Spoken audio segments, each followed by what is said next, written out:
All right, so today we are starting on our series, Sharpening the Sword. So we finished first the series, Seeking God, which was a series on prayer, on seeking God, seeing how to get into God's presence and how to communicate with God. Secondly, we looked at loving your neighbor, those being the first two commandments. Seek God with all your heart, your mind, and your soul. Love God with all your heart, your mind, and your soul, and love your neighbor as yourself. So we focus on those two first, since those were the first two and most important commandments. And now we are in our third series, Sharpening the Sword, which is equipping you in your Christian life. So it's an equipping series, a practical way of increasing, heightening your Christianity. So kind of the sword is a offensive weapon in the armor, on the list of armor of God. The sword, the word, the Bible, is a offensive weapon against the enemy. So we want to keep it sharp.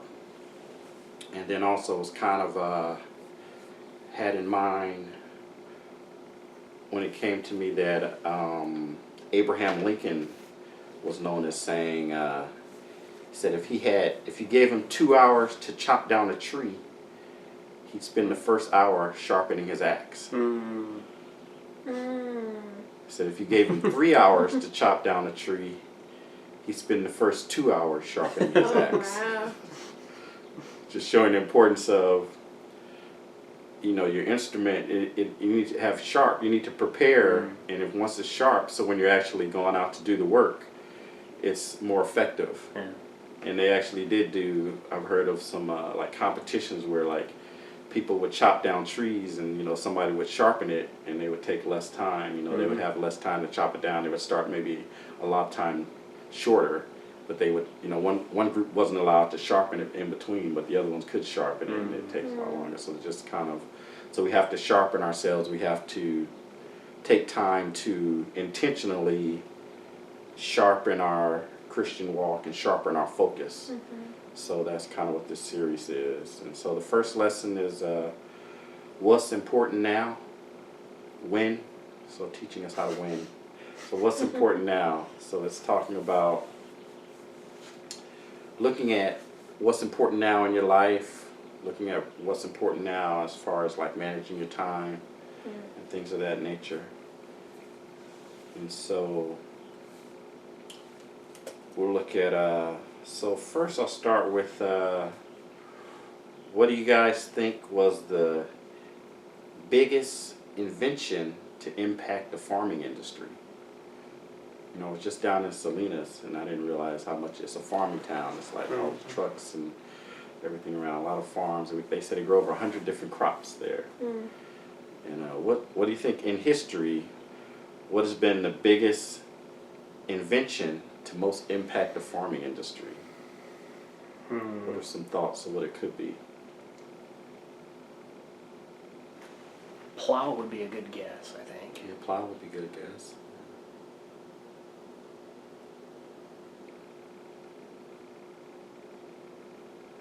Lately, fertilizer, I don't know how much of a difference that makes exactly. Fertilizer would probably be, because they didn't have to pick up the cow stuff themselves.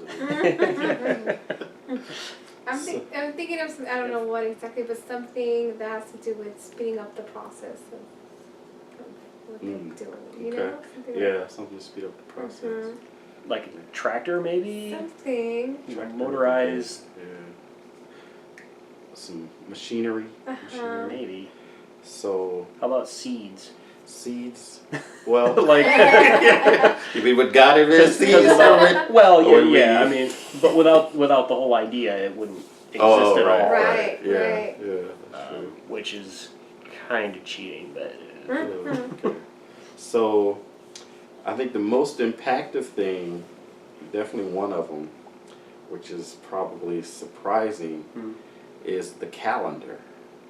Oh. Because that's what they're guided by. Well, because before that, they would just have no idea. They're like, okay, I'm gonna plant these seeds. Is it gonna start raining in a month for weeks? Is it gonna be hot for weeks? It's just random. You have no idea what crops to grow when. You just random. So that's why they used to pray to the different gods, because it was random. They didn't know. Okay, man, it rained for 4 months and now it's been sunny for 4 months, and there's no pattern to it. So before there was a calendar, they didn't know. So the invention of the seasons, or not the invention, but the understanding, the realization that there were seasons, was a big impact to the farmers. So once they knew that okay, there's a winter, there's a spring, there's a summer, and they knew their order, then they could plan. Okay, this crop only grows, I'll wait till March. I'll wait till, versus it was just like, okay,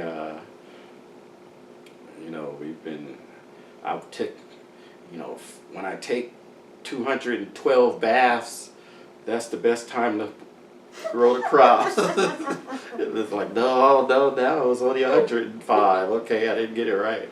Because, you don't know to start over at 365. You're just randomly counting, and it's just...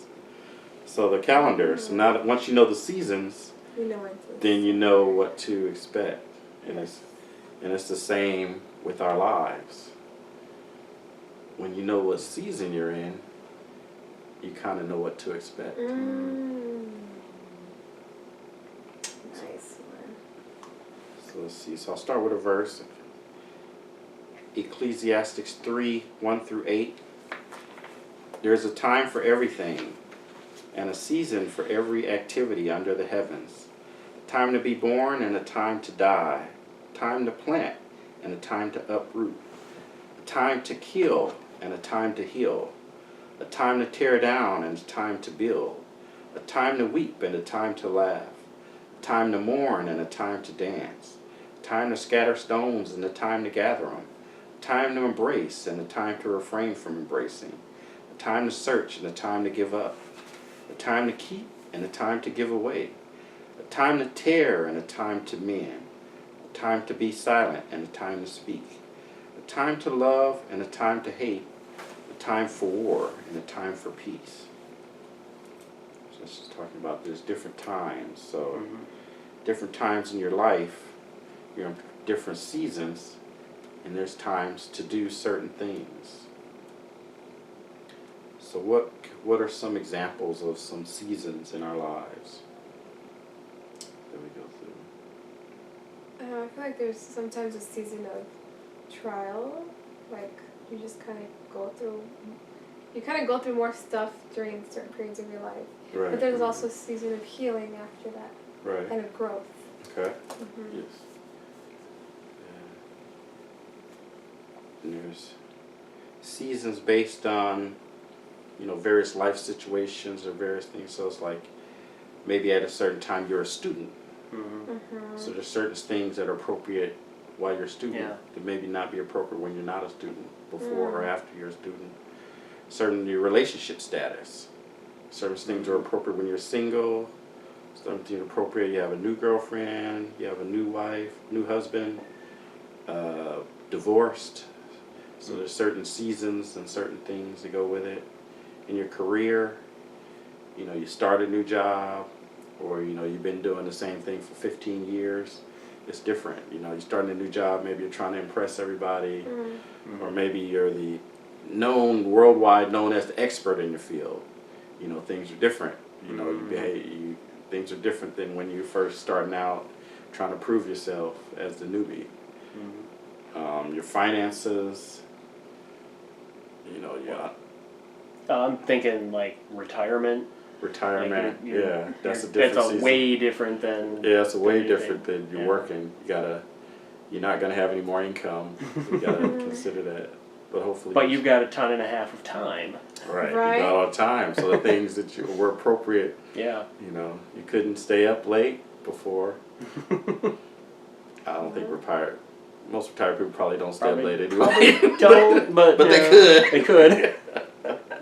Yeah. Well, some of the maybe not all the stuff that you do when you're staying up late, but whatever. A lot of that stuff you could do the next morning anyway. Right, you're not rushing to. Like- Oh yeah, you don't stay up to. Because you're not, if you're not working, you might as well Yeah. get other stuff done. Like, That's a good if point. you got projects you need to work on, then That's true. It's like Yeah. you don't have to do stuff to the end of the night because Yeah. it doesn't matter. Right. you don't have Right. 8 hours the next day blocked off. So. Right. That's true. Right. So you don't have, That's my dad. you don't have to run around on the weekends Yeah. trying to get your car fixed and Yeah. everything. It's like I'll wait till there's no line. I'll grocery shop. Right. I'll grocery shop at 2:00 Yeah. or 10:00. Empty. Better you yet. know? My parents will sometimes ask me, "Honey, what day is it today?" I was like, "It's Thursday," and I have felt every single one of these days. Like, what day is it today? I don't even know what day it is.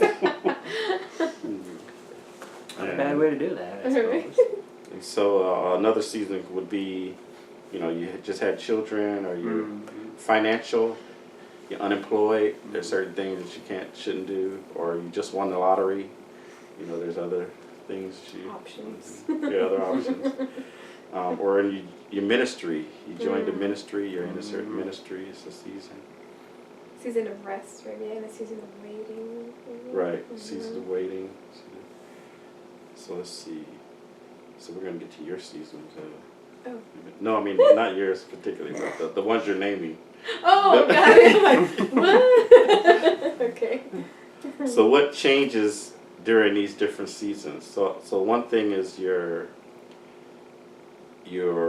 relationships change. Mm-hmm. So as you go through different seasons, from being a student to starting a new job to being a newlywed, different relationships change. So what are some other things that change based on your seasons? We do. We grow. Yeah. Seasons change us. Right. And it could be for the good or the bad, but they change us. What do they change about us?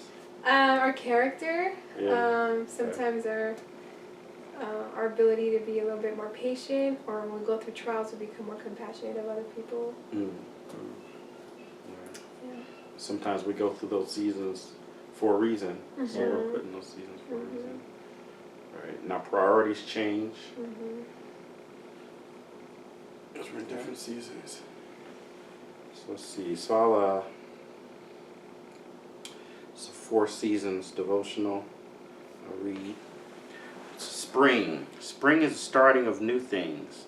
It's the planting of new seeds. It's the anticipation of new outcomes and new harvests. And it's a lot of work. Spring is a lot of work. Yes, there's a lot of excitement. There's a lot of work. You have to break ground. You have to plant the seed. You have to make sure the water is getting to the plants. You have to prepare everything for the coming harvest. You have to be sure you do these things when it is spring. Summer is too late to plant. Fall is the time to harvest, not planting. But you may be in spring, which is a time of beginnings. Sometimes we're in a new beginning. So whether it's new job, new relationship, new marriage, it's a spring in that area. It's a springtime. We're starting something new, and so that's the time to prepare, and that's the time to. So when you start a new job, you may be working. Well, it depends. You may be working a little more, trying to show that or you're paying attention to everything. You're paying attention to how people see you. You care about other people's opinions a little more. You're paying attention to what you have to do. Trying to figure out what you have to do. Maybe that's Especially depending on how well you were prepared Yep. for that new season. depending on what they told you about what you were doing. Right. So I guess any new thing you start depends Yeah, on how yeah. well you were prepared for it. Yeah. Whether it's a Yeah. new relationship, starting a new ministry, spring. So it's like this Bible study. I don't know. I think we've maybe past spring. In spring, I don't know. Right We're now. starting it's different now. Fall, summer. But so spring is the time, of newness, starting new things. Summer is when you work the seeds you've planted. The days are long, hard, and hot. You spend a lot of time making sure the weeds aren't devouring your seeds. You spend a lot of time making sure the seeds are cared for and watered and fertilizer. There's a lot of hard work to make sure the new things you are starting is happening. So it's, you've started, you got something going, and now you're maintaining it. You're still kind of on the startup thing, but it's not new. It's not really new now, but you've got to maintain what's been going on. Mm-hmm. Let's see. So what are some things to be mindful of in summer phase, or? When I think of like maintaining, like the idea that something has already been born, but not to take that for granted, you still have to be aware of the fact you got it, but you still have to maintain it. Kind of like if you said right now, I'm gonna stop studying, I'm gonna stop seeking God. You have to maintain it. Right. Yes, it's up and running, but you have to still work to maintain it. Yes. Mm-hmm. Yep.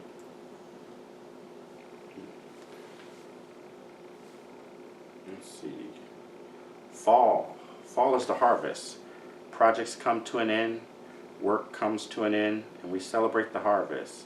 We celebrate what God is doing through us and around us. We celebrate all that God has been working through us. We enjoy it. We take time to relish it. We tell stories, we bring in our friends, we share that. But it's not the time of starting anew. It's the time of things coming to an end. So fall in that sense is kind of, you're enjoying some of the seeds you planted, enjoying the harvest. You've worked hard, you got your career started, and now you can take some vacation, you have some money saved maybe. You don't have to, you're not struggling every day figuring things out. It's you're not scared every day coming in, hey, we're gonna, it's kind of, you can enjoy it.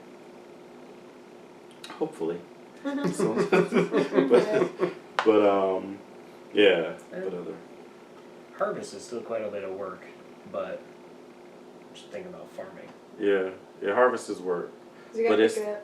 But it's what you've been anticipating. Oh, sure. Yeah. Farming in general is a lot of work, so maybe that's not a great No, delineator or that's a good point. It could be a lot of work. Yeah. To actually reap what you have sown. So just because you've sown it doesn't mean the reaping is going to be easy. Right.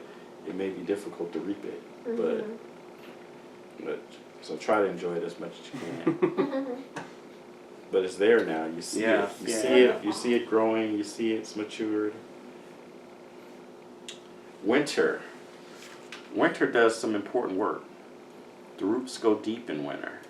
The earth is replenished and prepared for spring. Catches its breath and nourishes itself, and things die in the winter. That's hard for us, isn't it? We want everything to keep going on all the time. It can't. There's not enough space in your life. There's not enough time in your life. There's a necessary time in your life to let things go. Wow. Got deep for winter. Thanks, Don. That was deep. So winter is time to be quiet. That was from Pastor Mike Lynn. Time to be quiet. Time for grief. Time for nourishment and preparation. So it's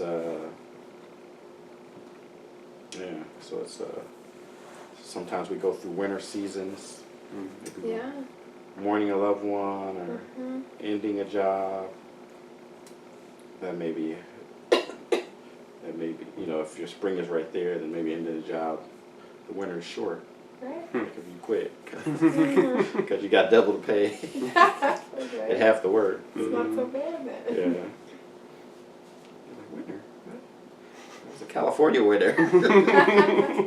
Yeah, winter around here, I don't know. It rains for a bit, Right. I guess. Yeah. Well, we hope for rain. We wish for rain. Yeah. We wish for winter. But winter is a time to catch your breath. Yeah. And nourish yourself, and and to rest also. So it's not, so new things starting, you working things, so there's also time to rest and to replenish. So winter in farming is when the ground replenishes itself.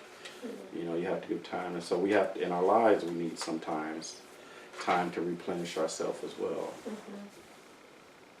For preparation as well.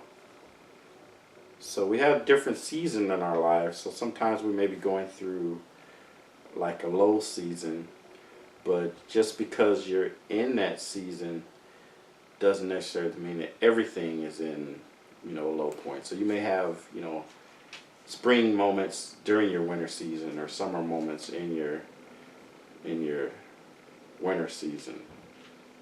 So it's not necessarily that everything in your life is going to be in that season at once. But, So one of the things we talked about relationships. So can our relationships they change based on the seasons we're in too, right? Or the priority we put on different relationships, I guess. If you get unemployed, all of a sudden, you got your LinkedIn friend connections start to become more important than your Facebook than your Facebook friend. Right. That's true. Start like, hey, how have you been? Remember me? Are you still working over? Right. No. Okay. Wait, what happened to him? Right. Actually, I get a lot of those. No, I'm not working there anymore. Hello. See Hello. ya. But then also, can our relationship with God change Yes. as we're in different seasons? Yeah. Yes, absolutely. How so? I think that certain situations in our life could deepen our relationship with God. Also, I remember it said once that like when you're going through a trial that's really hard, like the pastor described it as like when you have a friend that you really care about, but your friend kind of disappointed you or hurt you. And you know you still love them, but you just can't talk to them right now. You just need to be away from them right now. And sometimes we do that to God.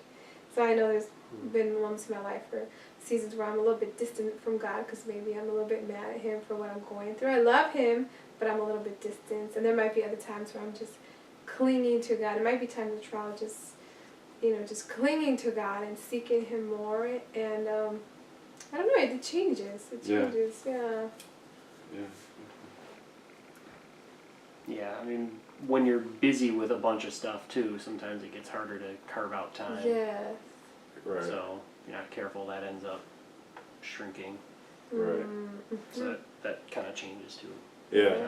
Definitely. And I guess the sad thing is most people, it's like, okay, when they're in spring or in fall and when they're reaping their harvest, they kind of forget about God. Right, or that, yeah, that's true. That's kind of why Jesus said it's hard for a rich man to get into heaven. Because most people only turn to God when they need something. Right, They're like, oh, how am I going to eat tomorrow, God? Oh, hey. But then when it's like an overabundance, they're like, okay, I don't, they just, Yeah. oh, I got this, God. Thanks, I got this one. Oh, yeah, I got this. Look at all this I've done. Yeah, Right. so I got this too. So that's the unfortunate thing. So we have to intentionally stay dependent on God no matter what season it is. Yep. And so another thing, the question is can God speak to us differently depending on what season we're in? Yeah, definitely. I think what Brian mentioned, sometimes we're so busy, and so sometimes when I'm so busy and I have a busy mind, it's hard if I don't settle myself down to pray. I may not be as sensitive to hear God's voice, so maybe I need to hear it from somebody else, from a good word, whether we're preaching, whether it be a verse, or just a person in my life. Right. Because I can't settle myself down to listen to God. Right. Yeah. Yeah, that's it. Yeah, actually, so because I kind of looking at my season, there was a period where I kind of was just like getting approached by the Jehovah's Witnesses and Mormons and stuff, and I grew up Baptist. Like, hey, what do Baptists believe about this? What do Baptists believe about that? And I was like, oh, I don't know. We never really talked about that. And so it was a period where I just said, okay, well, let me go. So I stopped going to church and just studied the Bible for like years, and just every Sunday for like 4 or 5 hours, just to study, just figure out what does the Bible say about salvation. What does the Bible say about the final judgment? Does it happen? So all of the kind of debatable topics, the different thing that the denominations differ on. you know, I would just study to figure out, well, what do I believe? You know, what does the Bible say about it? You know, okay, these people say this, these people say that. Let me just see what the Bible says about it. And I had just a list of topics, so it's like let me see what the Bible says. But during that period, I drew closer to God, and God would speak to me through the Bible study. And then kind of when that period ended, and I went back to church, you know, the Bible study. But during that period, God would speak to me through other people, through the pastors preaching or the Bible study teachers. So God would speak to me through other people. And then I recently went through a period where when I was doing, you know, when I started we talked about it in the prayer series, setting aside for an hour every day. So like once I got into that habit, then God started speaking to me during my prayer time. And kind of now when I've started back with this Bible study, and I'm, you know, pretty much Bible studying the Bible every day, He's speaking to me again through the Word. So based on your seasons, God can speak to you differently as well. Let's see. So what are some signs that your seasons are changing? Or how do you know when you're going through changing from one season to another? I feel like sometimes God prepares me in a way that like certain situations that I was okay with, I start to feel uncomfortable in. You know, I feel like there's an unsettling feeling that I'm not. Yeah, start to feel uncomfortable in what is familiar to me in certain areas. Yeah. Yeah, that's true. Yeah, sometimes there'll be an event, you know, you'll get laid off. Right. Something that's a pretty yeah. pretty clear indicator, right? Or you get a relationship ends, or your apartments are gonna get shut down. your apartments are gonna get shut down. That's a glimpse that something might happen. Or you get a diagnosis from the doctor. Then you know your seasons are changing now. Maybe you can't. Your diet has to change. You've been thinking about exercise and the diet, but now it's like now you're doing it. Yeah. Yeah. So those are some time. Another sign is sometimes if you're going into a season of something good that's going to be beneficial to God, then your spiritual warfare may increase. Yes. So the activity of spiritual warfare can indicate a coming season. So maybe even something you didn't know. So I heard someone say that the giants, when the Jews, they encountered the giants. They said the giants, they weren't a sign of exiting Egypt. The giants were a sign that you're about to enter into Canaan. So it's like when you're about to enter into the promised land that God has promised, that's when the warfare is going to increase. It's not a sign that you're coming out of trouble, you know, when you're... Yeah, somebody told that to me once when I was going through a season of discouragement. I was sharing this with one of the bros at Singles, and he's like, you know, Maria, usually when you go through a season of discouragement, it's because God's getting ready to do something in your life. You know, so I'm like, okay, maybe look at it differently a little bit. Yeah. Yeah, because the enemy can... So the enemy doesn't necessarily know the future, but the enemy knows the patterns of how God works. So he may see something coming for your life before you see it and try to prevent you from getting into it. Okay, so now we'll look at making wise decisions. So knowing what seasons you're in will help you determine how to make some decisions. So if you know what season you're in, if you know you're in a season of rest, then you should keep that in mind when you're making some decisions. You know, if you know you're in a season of unemployment, then you know that cruise might not be a good idea. You know, even though you got a discount, it may not be a good idea. So actually, Pastor Herman recently did a talk on Is It Wise? I saw and he did want to relate it to time, and I thought it was pretty appropriate. So a little bit of what he talked about. Oh, so you have Ephesians 5. Ephesians 5:15 and 16. Mm-hmm. Okay, so it says, "Be very careful then how you live, not as unwise, but as wise, making the most of every opportunity because the days are evil." Oh, and 17.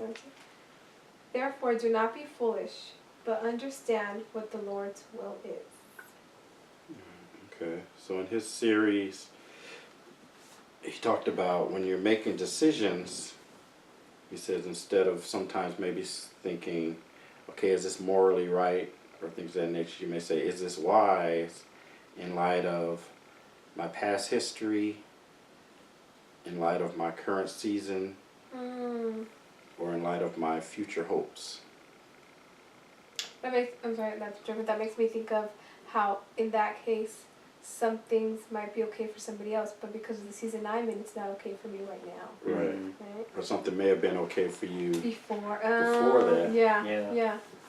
but now it's not. Mm-hmm. So with that, talked about that time is a way to expand or minimize opportunity. So the time you use can either expand your opportunities or minimize your opportunities.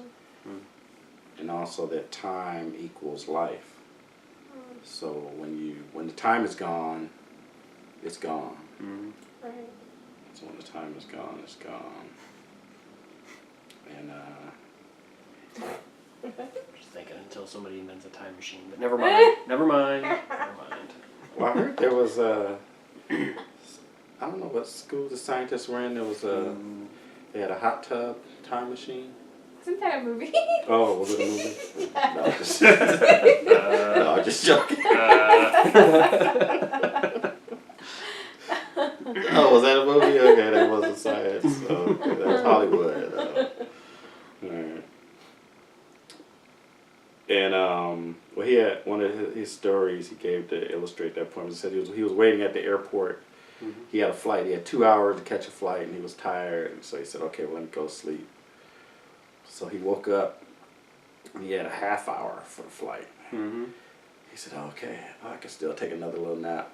So he took a nap. He woke up, and it was a long line of people. And he had like one of the last groups to go in. So he said, "Oh, I can take another little nap." Oh, God.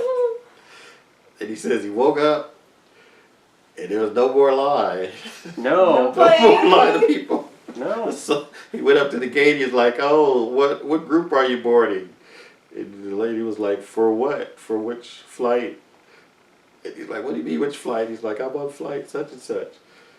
And she said, "Well, what's your name?" He said, "Herman Hamilton." She said, "Oh, we kept calling you Herman Hamilton. We kept calling your name, and you never came." And he said, "Oh, what do you mean? I was sitting right there.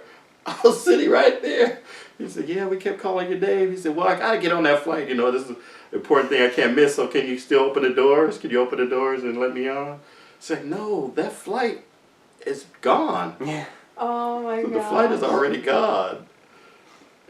So then he talked about the fact that, so it's gone. There's no, the flight is gone. So he missed the opportunity. Even though he was sitting right there, he missed the opportunity. So once it's gone, it's gone. So some things in life are like that. I'm wondering, was the line that he saw in front of him for the right flight either? Or was that already too late? Oh, right. That was the second one already. Could have been. I don't know. I know when I fall asleep, I don't always wake up at anything like a reasonable time. Yeah. You gotta set the alarm. Yeah. Right? That would have been wise. That would have been wise. Yes, it's wise, but it's not to set the alarm. So some of the key points were that small amounts of time consistently invested over long periods can have a major impact in your life.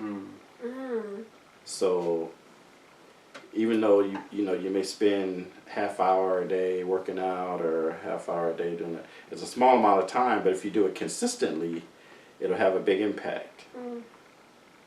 And the second point was, rarely are there immediate consequences to the neglect of any singular important activity. So if there's something we say, oh, well, I'm gonna, you know, just eat this piece of cake once, or I'm gonna miss Bible study tonight, or I'm gonna not meet with these friends this week, or I'm gonna call in sick for work.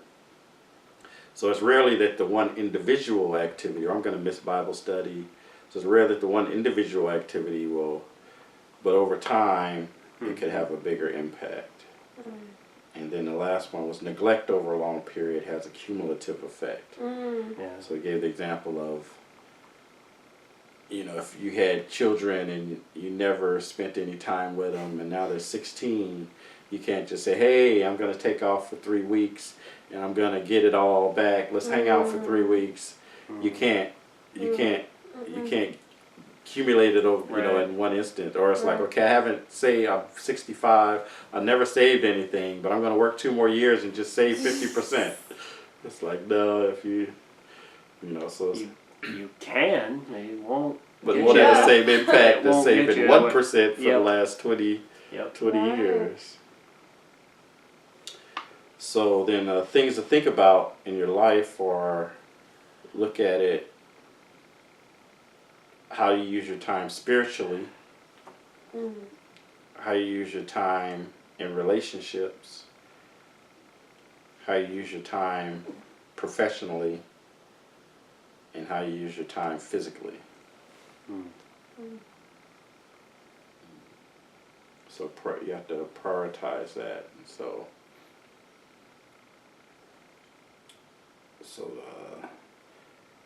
prioritization. So there was a story. I forgot to. I was going to tell you guys to do this before, but anyway, there was about how Warren Buffett, a guy went to go work for Warren Buffett is I think the second richest man in America. He's the second richest man investing, next to Bill Gates. And somebody went to go be an apprentice for him, and he went to work for him, and he said, hey, you know, what can I do to be successful? He said, you know, what do I need to do? And he said, okay. He said, he was starting out his career, and he said, hey, what advice would you give me to be successful in life? So he told him, okay, well, I want you to go home and make a list of the 25 goals you want to accomplish in your life. He said, go home and make a list. So I want you guys to think about your list. I meant to send this out before too. But think about your list. I mean, you don't have to say it. But think about 25 goals. 25 goals that you want to achieve in your life. Before you die? Yeah, before you die. 25 goals. That's a lot of goals. Okay. Yeah, so 25 things. So the guy made a list, and he came back with the list, and it took him a week. He's like, all right, I got these 25 things. So Warren Buffett told him, okay, now I want you to go and choose the top 5 from that list. So he said, I got to choose 5 now? He said, man, I had trouble getting 25. So he went back, a couple days later, all right, I got the top 5 now. He said, so, okay, well, what do you think I'm going to tell you to do with these 2 lists? He said, okay, so I know you're going to tell me these first 5, I need to set as a priority. I need to, most of my time I need to spend on these 5. I need to focus on these 5. And I need to, try to design my life around achieving these 5 things. He said, okay, then what else? What am I going to tell you? He said, well, then I imagine you're going to tell me that these other 20, when I have free time, when I have off time from these 5, then I can look at these other 20. And he said, no. He said, you got it right about the first 5, but this other 20, I want you to avoid them at every cost. Oh. So don't because spend any time at all on any of these 20 things. These are the things that you have to avoid in your life right now. So basically it was, you need to pick some things and focus on them. So that you can have, as I was saying, you can have anything you want in life, but you can't have everything in life. Is the mentality that if you try to do too much, you're not going to do anything well? Yeah. And you Right. stick to Yeah. So Yep. if you try to do everything, you can't do everything well. And I heard Joel Osteen. I really listen to him, but I heard him talking about how when I was thinking about this, he was saying that he he's a preacher, and he was saying that he could probably be a pretty good administrator in the church, and he could probably study and be okay with the child care in the church. He could probably be pretty good at the child care. He said, but it doesn't make sense for him to do that. He said, because he said that'll take his time away from his preaching. He says you can said if you don't be good at something at the expense of being great at something else. So don't let your focus on a few things, make those a priority, and then do those. And so so if we're making our top 5 list, hopefully God is in there somewhere. And then, but God not being, kind of vague. Okay, God is in my list, and then it's like, okay, so that means, going to church is there. That means if I'm singing a hymn. That means if I buy a Christian CD. It's like, no, but maybe it's a particular calling or a particular area to serve, but so we can't also, God isn't just so it's like, okay, you don't have to join the usher board and join the choir and sweep clean the toilets in the church. You focus on something. Okay. Well, you talking about the 20 list 20 things and list of 5 things. Programming is that way. If you're not focused on one thing, you will get almost nothing done. Like you can't bounce around between different stuff. Interruptions are terrible. Yeah. So if you're distracted or you're being interrupted or you have more than one thing to try to get done, it doesn't go anywhere near as well. Right. You get very little actually done. Right. And that's so there's other factors in that, especially with programming, in that the typical programmer, I guess, is kind of a right brain thing, and it's the people that are good at programming aren't usually the people that are good at multitasking. No. there's some of that. There's a big chunk of it is that programming requires holding so much state in your head that you're operating right at the edge of what you can do. So any little extra thing that comes in just throws everything. You lose your focus. Yeah, especially if you're testing. What did I test? What did I change this? Or if you're like, okay, I changed. What did I change it to that didn't work? We try it again. Wow. But there's I knew this one guy. He was a really sharp programmer, and I went because I had some. Well, anyway, he was a programmer with Java and stuff. But he was but he would program, and he would have 3 people chatting with and on the phone. But he was he could do all. But he was a different type. He wasn't. Yeah. He was he was a programmer. He was like a martial artist. He was. He said he could learn a language in a week. He was gifted. He was gifted, but he didn't have a college degree. So he was he could teach himself. But he was more. Yeah, he wasn't. Anyway. Let's see. So you have Acts 6. I have 1 Acts through 6. 4. Yep. Acts 6 1 through 4. In those days, when the number of disciples was increasing, the Grecian Jews among them complained against the Hebraic Jews because their widows were being overlooked in the daily distribution of food. So the 12 gathered all the disciples together and said, "It would not be right for us to neglect the ministry of the Word of God in order to wait on tables. Brothers, choose 7 men from among you who are known to be full of the Spirit and wisdom. We will turn this responsibility over to them, and will give our attention to prayer and the ministry of the Word." Okay. So why did the 12 disciples stop serving tables? Did they feel they were too good to serve tables? Thought they were better at the ministry of the Word of God.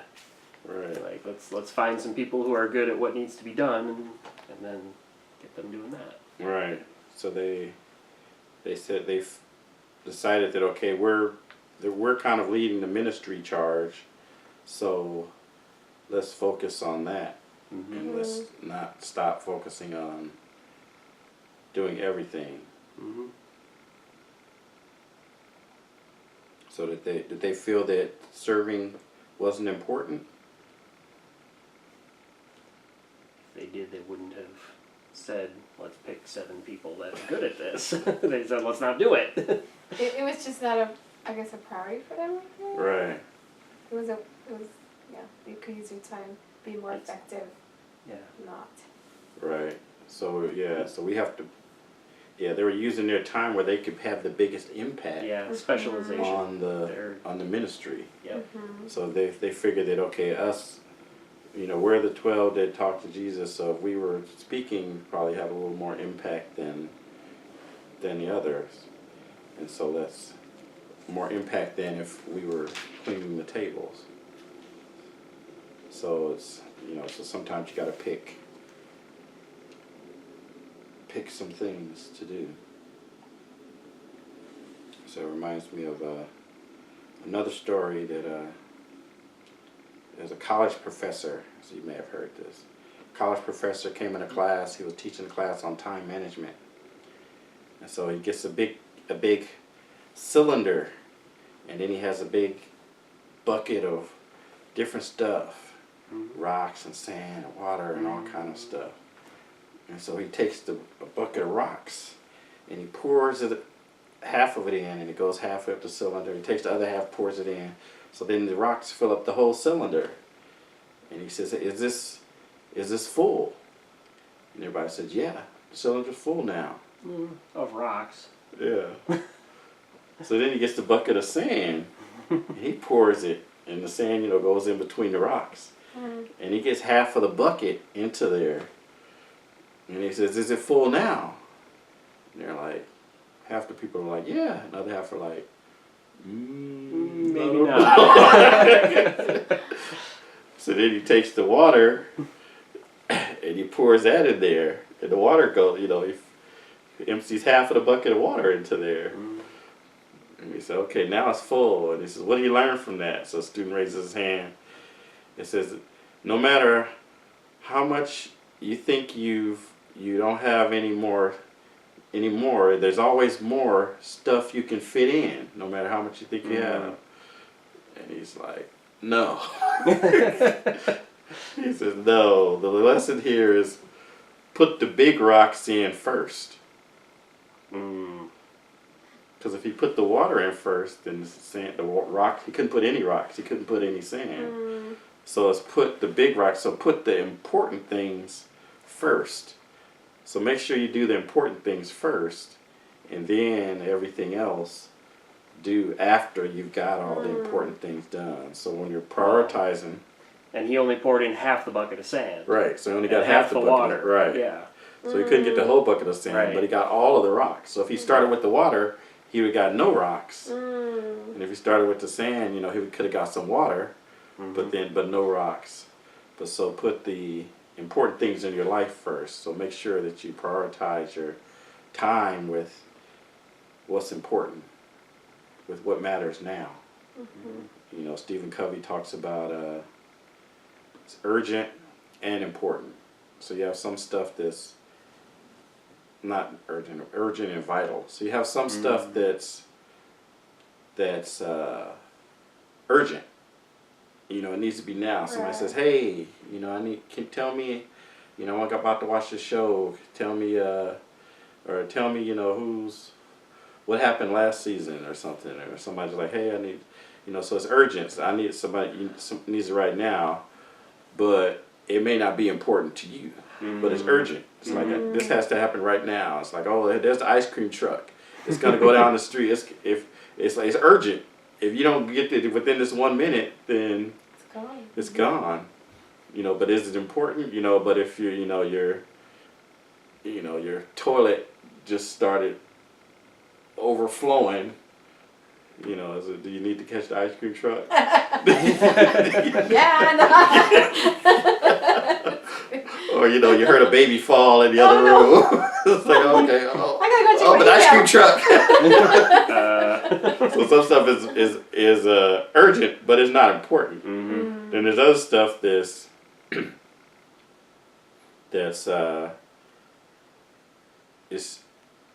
it's important, but it's not urgent.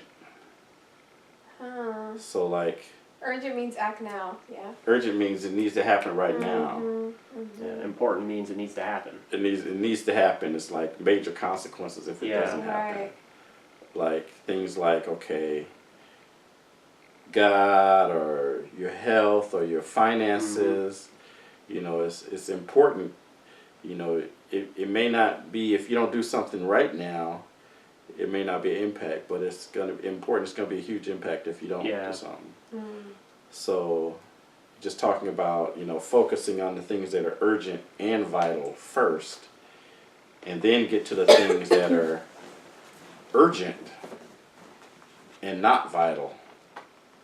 I mean, not urgent and not vital. Things that are vital but not urgent. Second. So the things that are vital and not urgent should be prioritized over the things that are urgent but not vital. Yeah. So he says, so basically with that, some of the things that are urgent but not vital just won't get done. Yeah. Mm-hmm. Right. And it's like, okay, you get a text in. It's like, is it urgent? Did I have to, see what I got this text? Everybody was like, you get a text, you got to look at it immediately. It's like, how many texts, was it important? But then, then nowadays it's like, I got to look at the media. Okay, I'll respond to that later. It's like, but you have to look at it right now. It's like, wait a minute, you have to look at it right now, but you did not. But you know what it is? So it's like, is it urgent to, do I need to, have my phone with me all the time? It's like, so we, is everything urgent? Now, especially in the Bay Area, it's like everything is urgent. We're always rushing. Everybody's busy. Everybody's busy. Everybody is busy because they fill their lives up with stuff. But whether it's urgent or vital, but part of that busyness is, okay, I had to watch Orange is the New Black and Mad Men or whatever these, or I had to watch the Housewives of whatever. Wherever new city. I know. Whatever new city. Housewives of Las Vegas. Oh, they don't have that one yet, do they? It's like urgent, it's coming on now, I gotta watch it. Or urgent, like the movies. I never got the movie thing. It's like, I don't see why people stand in line. Because they show it again. Movie, because it's like it'll be there the next weekend. It'll still be there. It won't be alive. Right. It's like, why did you have to see it Today. Well, Opening night. when it's gonna be Even depending on the movie, even 10 minutes after it opens, it'll still be there, and there won't be a line. Right. As long as there's still room. Right. That's the downside of that one. Yeah, but there's still room. Yeah. if they're out of seats, you might be out of line. Yeah. I mean, if okay, and tomorrow everybody at work is going to talk about it, you want to talk about it, then okay, then maybe. But I don't know. Meh. Of course, I'm meh on most entertainment, so. Like, whatever. Yeah. So, and another thing to remember is that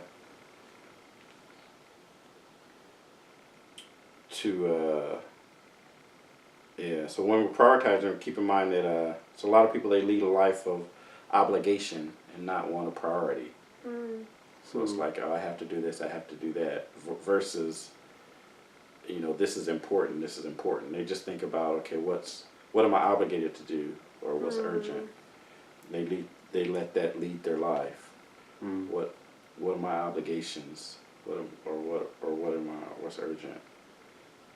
That's a lot of like children or spouses get neglected. Because sometimes what's urgent is job related. Right. It comes before the priority of the children and stuff. So. Right. Yeah. A lot of times we focus on our jobs,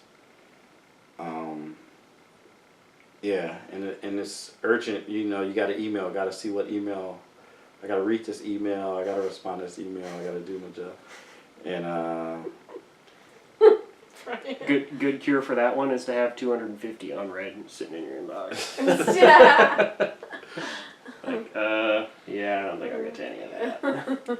and a lot of times with our jobs, it's like what other people see as a priority becomes a priority to us. So, for instance, like there'll be some situations where people will be fighting to get the promotion, and then you say, well, how much more is that promotion? And it's like, $1. it's insignificant amount, Mm. or but it's like twice as much work. Yes. Mm. Yes. Uh-huh. It's like, but they want the title. Mm. It's like, why is it, so a lot of times people, they're climbing the ladder of success, and they get to the top, and they realize it's leaning up against the wrong building. It's like they're just focused on the next rung. Get into the next rung. They're like, oh wait, what building is? Most people they get into a job. It wasn't what they went to school for. It wasn't what they dreamed of. It wasn't something. It was just a job they happened to get, and they climbed that career path. It wasn't something they planned out. That most people spend more time planning their vacation than planning their career, or more time planning their vacation than planning their financial future.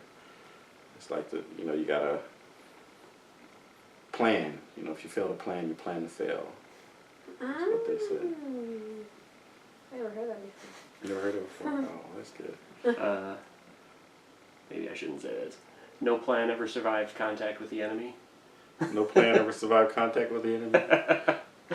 Doesn't mean you shouldn't plan, of course. But They have. I think some. I think the battles that were won were planned. Some. I mean, if you say, hey, you guys, this whole battalion come from behind, and this whole battalion, send the Navy in from this way, and You win. got a better chance. That was the plan. Yeah. And if you won, you survived. Yeah. But, Yeah. yeah. I mean, you gotta wing some stuff. I'm being a little bit flippant, so yeah. But. There is some truth to that, but Yeah. you gotta be flexible. And it doesn't mean don't plan. It means be flexible, Right. basically. Yeah. Be flexible and plan. So you plan your future. Plan the future. So the focus should be on the future, and not on. A lot of times we focused on the past. We focused on, or especially with our spiritual walk. A lot of times we let the past influence us more than where we're trying to go. Yeah, I think it's I'm thinking of the good and the bad. Like if it was the good, I could be like, oh, when I was younger I did this, and I went on mission trips and I did this, but that was before. Like what am I doing now, right? Or I could be like, no, I had bad experiences in the church, so I'm not gonna let that drive me down, and it could hinder me from if God wants to do something new and fresh. It could hinder me from doing more. Yeah. Gotta figure what's important now. Yeah. When. Yeah.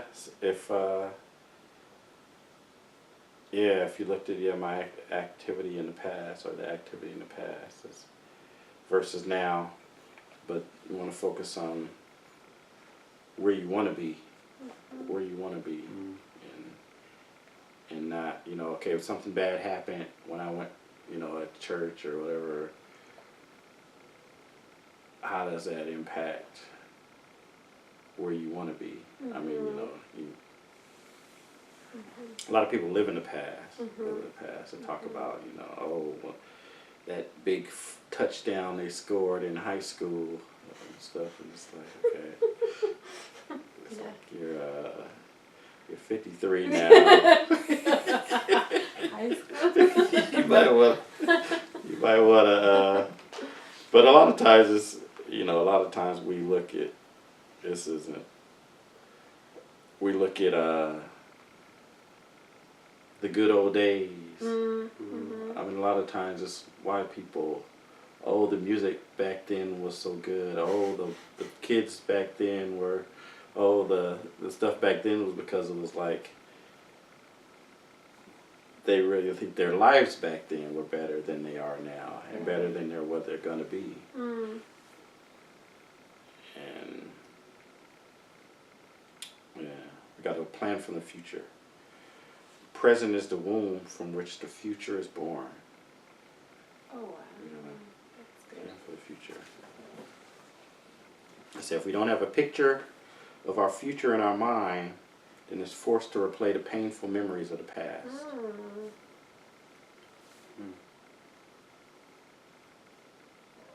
So we can plan for the future, but God has to redeem our past. Mm-hmm. So, like, say, people that neglected their children growing up, or something. So you can't fix stuff that happened in the past, but God can fix stuff that happened in the past. So you have to trust God to fix stuff that happened in the past, but focus your effort on stuff in the future. Okay, so let's see. I have this one. Ephesians 4:1. So we're talking about a life that matters. Ephesians 4:1.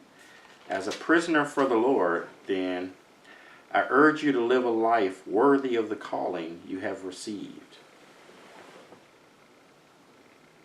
So he urges us to live a life worthy of the calling that we've received. So God has a plan for us, and he's urging us to live a life that's worthy of it. So I guess one question is it more important to succeed or to matter? To matter to who? Yeah, that's a good question. Okay. To succeed in whose view? Right. Yeah. So yeah, so we measure success usually in the worldly terms a lot of times, and what matter may be worldly or biblical, but it's but we should be trying more important to make a difference.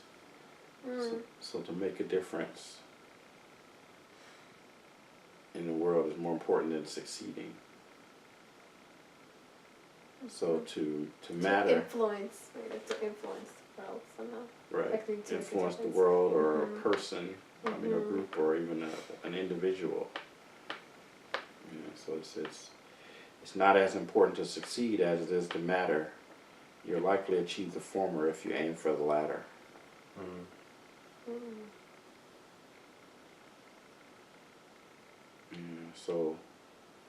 So we should try to do, not just. So succeed is generally based on personal success, based on our own goals, whereas matter is based on others. Yeah. Right, because when you matter like to yourself, it's not. You ever see? I don't know.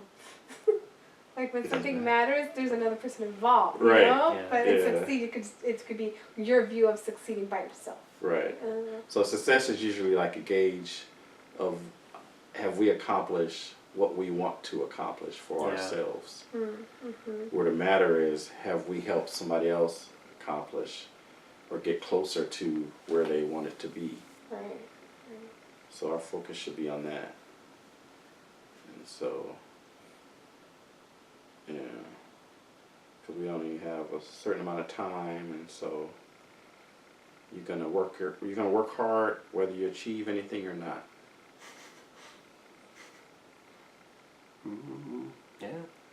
So whether if you're looking from a worldly view, does the Wall Street guy work harder than the construction worker? No.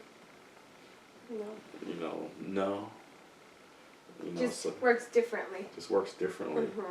So we got to make sure our differently that how we're investing our time isn't something that matters. Because we're going to spend our time. We're going to spend 24 hours every day. Doing it anyways. Whether we do anything that matters or not. So it's like we could spend 24 hours catching up on Netflix on a season of whatever. Housewives of Whatever. Mountain View. You know what? I went to this conference one. It was like a for psychologists. Anyways, and it was for minorities, encourage you to to get a degree. And so they said, you can say, I want to get my degree, but it's going to take 4 years, or I want to go to grad school, but it's going to take me 6 years. And they're like, those 6 years are going to come and they're going to go anyways. If you do something that matters during that time, it's up to you, but they're going to come and go anyways. right. Yeah. Yep.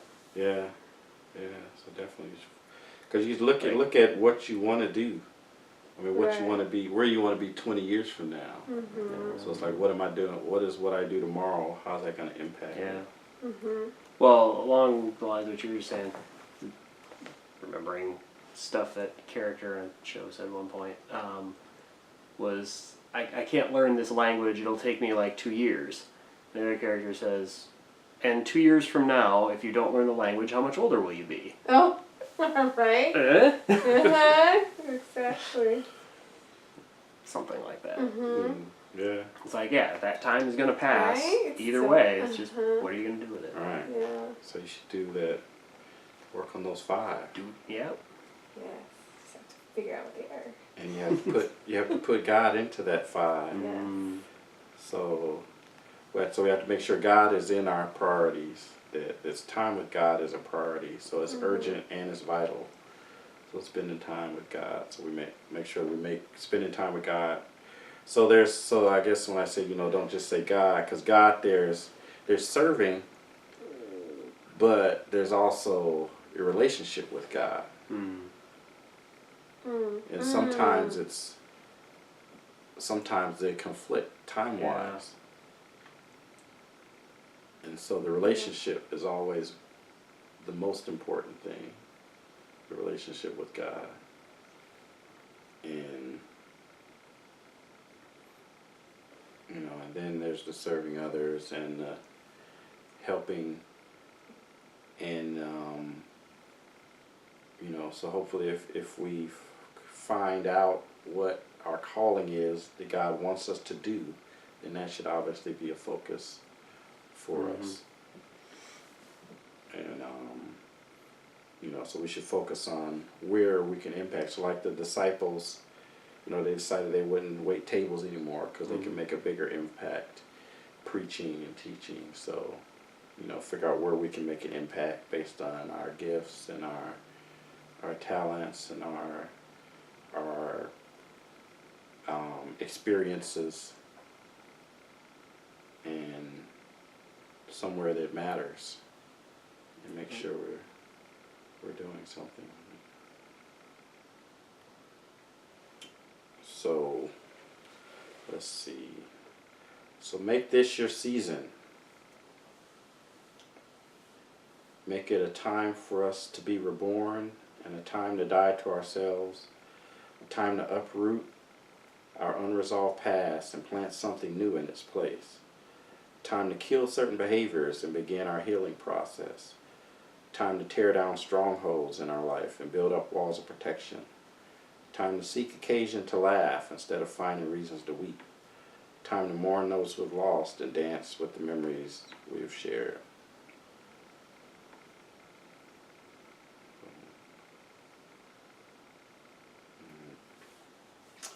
So in summary, we need to identify what season we're in and factor that into decisions we make. We need to intentionally focus on things that are best aligned with our current season and our future goals. So, so find what our priorities are and where we are in life, and make sure that our decisions and our time matches up with that. And I heard somebody say you can tell where somebody's priority is. They said it went up to tell them, well, hey, my priorities in life. He said, I don't need you to tell me your priority. Give me your calendar and your checkbook, and I'll tell you what your priorities are. Wow. So you can have anything you want in life, but you can't have everything you want. We need to prioritize what's important now. Mm-hmm. Our greatest fear shouldn't be that we don't succeed, but that we do succeed in something that doesn't matter. Yeah. Focus on the future, not the past. Make today count. You're going to work hard whether you achieve anything or not, so why not make it matter? It's more important to make a difference than to achieve the world's definition of success. We need to make God's priority a priority in our lives. We need to make our relationship with God a priority in our lives also.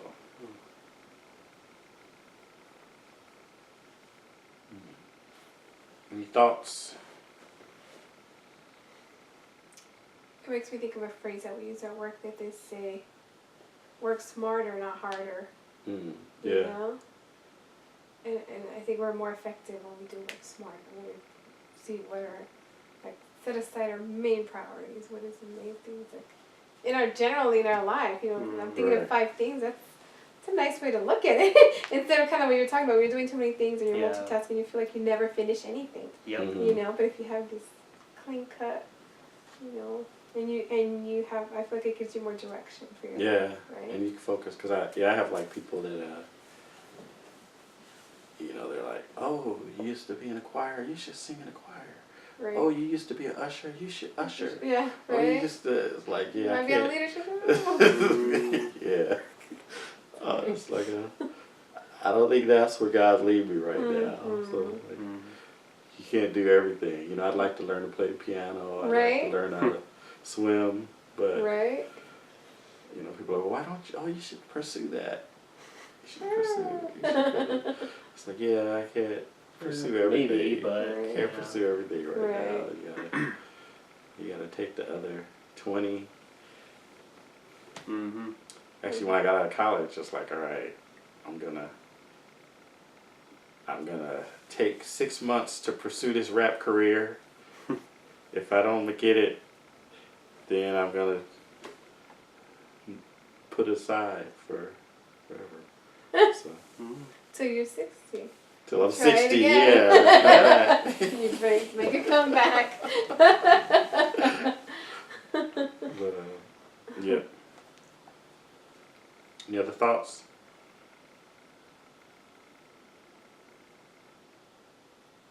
All right, so that's what's so that's what's important now. So Yeah. let's go out and make the way. Yes. I'm trying to come up with a catchphrase I could end with. Mm-hmm. Make the wave. That's Make the way. Oh, make the wave. The wave. No, the way was the Acts, right? That's what they called themselves in Acts, the early Christians. Oh. Let's be the way, Just the be truth way. and the light. Oh. There you go. Let's be the way, the truth, and the light. Good night. Good night. That's it, that's all.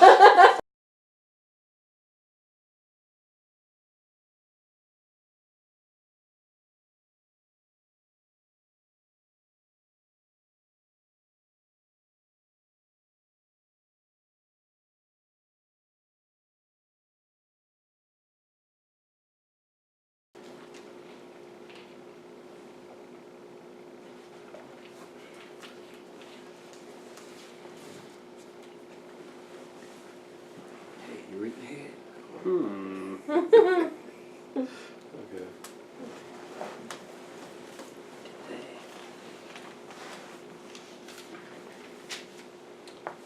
All right.